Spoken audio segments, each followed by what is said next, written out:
Hollywood itself is a word. The word is interesting because it's a word that comes from a pagan. Hollywood is the holy wood, and it was the wood that the magical wands were made out of in the pagan sorcery, magic.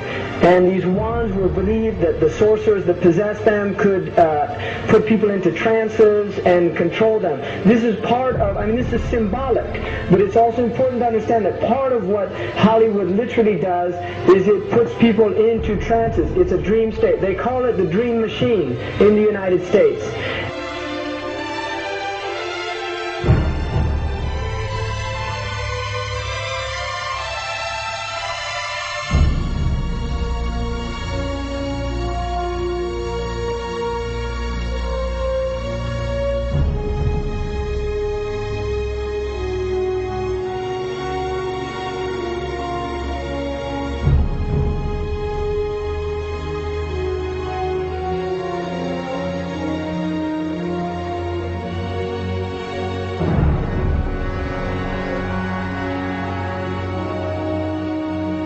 Creates fantasies for people. It puts people into these things. Now, one of the things is interesting that in the part of what's done in movie theaters, in darkened rooms where people watch television, is literally a trance state that occurs. So what's called suspended state of disbelief. You enter into a state, you suspend your disbelief and enter into a state whereby you begin to believe what you internally realize is imagination.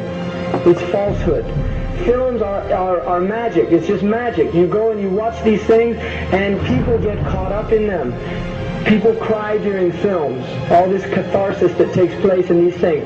Many of the films, and this is an important element in the control mechanism, is literally allow people to go and have certain type of catharsis as a purging experience, which Aristotle talks about the necessary element. One of the necessary elements of tragedy is to create this cathartic experience.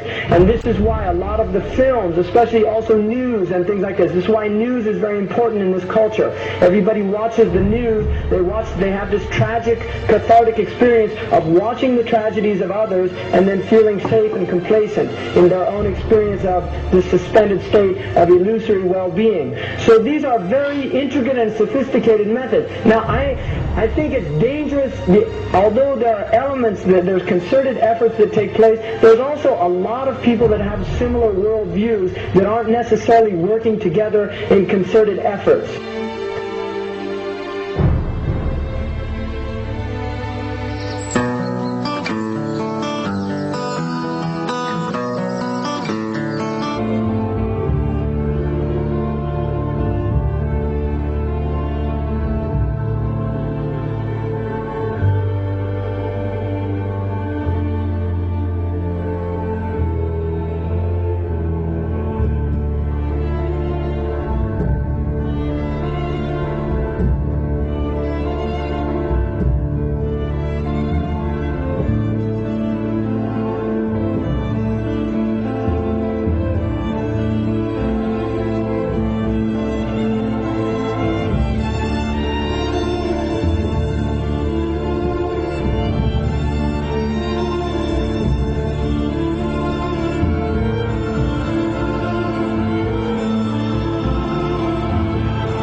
Supposed to be up here.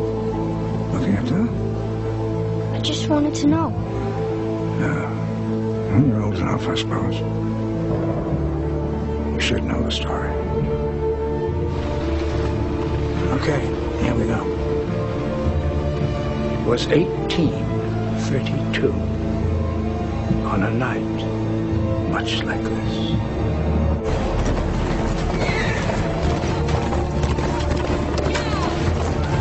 Charles Carroll was the last surviving signer of the Declaration of Independence.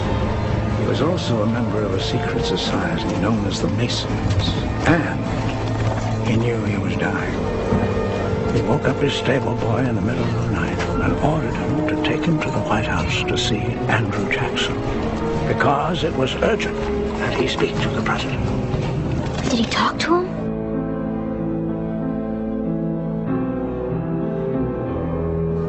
No, he never got the chance. The president wasn't there that night. But Charles Carroll had a secret.